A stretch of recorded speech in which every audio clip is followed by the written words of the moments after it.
Assalamualaikum warahmatullahi wabarakatuh. Hai guys, kembali lagi di channel Amelia Putri. Pada video kali ini kita akan membahas suatu teori nih. Teori apakah itu? Teori intertekstual. Teman-teman tahu tidak apa itu teori intertekstual dan bagaimana penerapannya dalam suatu karya sastra? Yuk kita bahas satu persatu. Teori intertekstual adalah sebuah pendekatan untuk memahami sebuah teks sebagai sisipan dari teks-teks lain. Teori intertekstual memandang bahwa sebuah teks yang ditulis lebih kemudian mendasarkan diri pada teks-teks lain yang telah ditulis orang sebelumnya. Tidak ada sebuah teks pun yang sungguh-sungguh mandiri. Dalam kajian intertekstual akan mengkaji hubungan antar teks sehingga kita bisa membandingkan di mana intisari atau titik temunya. Teman-teman pasti penasaran siapa sih pencetus teori intertekstual? Tokoh yang mengembangkan pendekatan ini adalah Julia Kristeva. Julia Kristeva adalah seorang teoritikus, ahli linguistik, kritikus sastra, dan filsuf yang berdarah Bulgaria. Selain itu, Kristeva juga seorang psikoanalisis dan novelis. Kristeva lahir di Bulgaria, namun hidup dan berkarya di Paris sejak pertengahan tahun 1960-an. Nah, kita akan membedah karya puisi dengan hubungan intertekstual ini. Hubungan intertekstual antara satu karya sastra dengan karya sastra yang lain dalam sastra Indonesia, baik antara karya sezaman maupun zaman sebelumnya banyak terjadi. Misalnya dapat dilihat hubungan intertekstual antara karya-karya Pujangga Baru dengan angkatan 45 ataupun dengan karya lain. Untuk memahami dan mendapatkan makna penuh sebuah puisi, perlu dilihat hubungan intertekstual ini. Misalnya, beberapa puisi Chairil Anwar mempunyai hubungan intertekstual dengan sajak-sajak Amir Hamzah. Hubungan intertekstual ini menunjukkan adanya persamaan dan pertentangan dalam hal konsep estetik dan pandangan hidup yang berlawanan. Sebelum menganalisis hubungan intertekstualnya, yuk kita baca dulu lirik puisi Kusangka karya Amir Hamzah dan penerimaan karya Chairil Anwar. Kusangka karya Amir Hamzah. Kusangka cempaka kembang setangkai, rupanya melur telah diseri. Hatiku remuk mengenangkan ini, wasangka dan was-was silih berganti. Kuharap cempaka baharu kembang, belum tahu sinar matahari.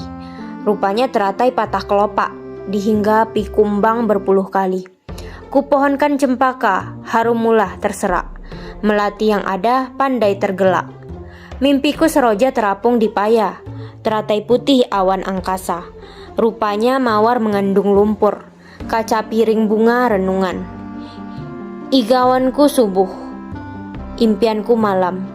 Kuntum cempaka putih bersih, kulihat kumbang keliling berlagu. Kelopakmu terbuka menerima cembu, kusangka hauri bertudung lingkup, bulu mata penyanggah panah asmara. Rupanya merpati jangan dipetik, kalau dipetik mengukus segera. Penerimaan karya Chairil Anwar. Kalau kau mau kuterima kau kembali dengan sepenuh hati, aku masih tetap sendiri. Ku tahu kau bukan yang dulu lagi, bak kembang sari sudah terbagi. Jangan tunduk, tentang aku dengan berani. Kalau kau mau kuterima kau kembali, untukku sendiri tapi sedang dengan cermin aku enggan berbagi. Hasil analisis hubungan intertekstualnya yakni sajak penerimaan Chairil Anwar yang memiliki pandangan realistis dan sangat menentang pandangan romantik sajak dari Amir Hamzah yang berjudul Kusangka. Nah, keenam bait sajak Amir Hamzah yang berjudul Kusangka tersebut menunjukkan kesejajaran ide atau gagasan yang dimiliki. Nah, dalam hal ini Amir Hamzah membandingkan sosok gadis dengan bunga. Hal ini terbukti dengan digunakannya nama-nama bunga pada puisi tersebut, yaitu bunga cempaka, melati, mawar, teratai. Namun pada bait terakhir sang gadis dimetaforakan sebagai hauri, yakni bidadari dan merpati. Sedangkan Khairil membandingkan si wanita dengan bunga atau kembang. Wanita yang sudah tidak lagi suci itu diumpamakan sebagai bunga yang sarinya sudah terbagi, atau bak kembang sari sudah terbagi. Jadi ini dekat dengan perumpamaan yang dibuat oleh Amir Hamzah. Baitnya yakni seperti berikut. Rupanya teratai patah kelopak, dihinggapi kumbang berpuluh kali. Dan kulihat kumbang keliling berlagu, kelopakmu terbuka menerima cembu.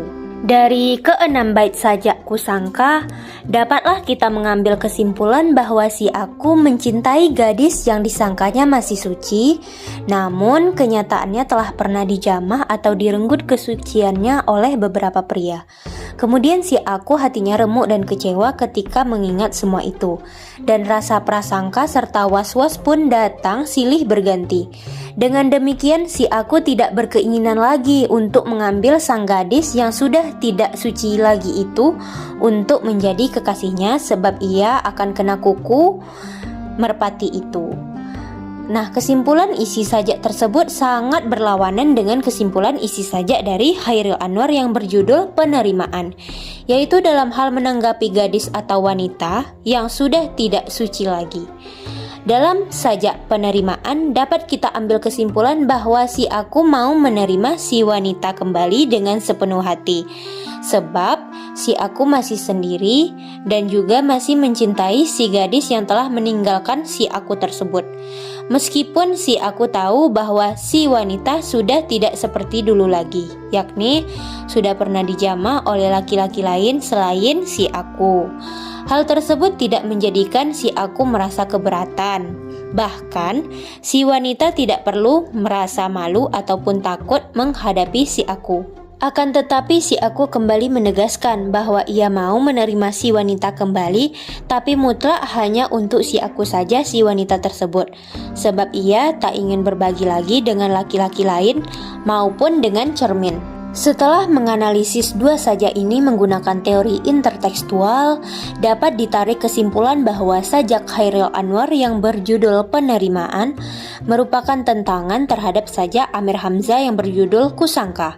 Kedua penyair itu memiliki pandangan yang berbeda. Bisa dilihat dari sajaknya, yaitu Amir Hamzah dalam sajak Kusangka sudah tidak memiliki keinginan lagi untuk mengambil si gadis untuk dijadikan kekasih atau istri, sebab si gadis sudah tidak suci lagi. Sedangkan Chairil dengan sikapnya yang realistis mau menerima si gadis atau wanita itu kembali, meskipun telah pernah dijamah oleh laki-laki lain selain si aku tersebut. Namun si wanita mesti mutlak menjadi miliknya tanpa harus berbagi dengan cermin sekalipun. Sekian dulu ya perjumpaan kita kali ini. Lebih dan kurang mohon maaf. Assalamualaikum warahmatullahi wabarakatuh. Sampai jumpa di pertemuan selanjutnya. Jangan lupa like, komen, dan subscribe.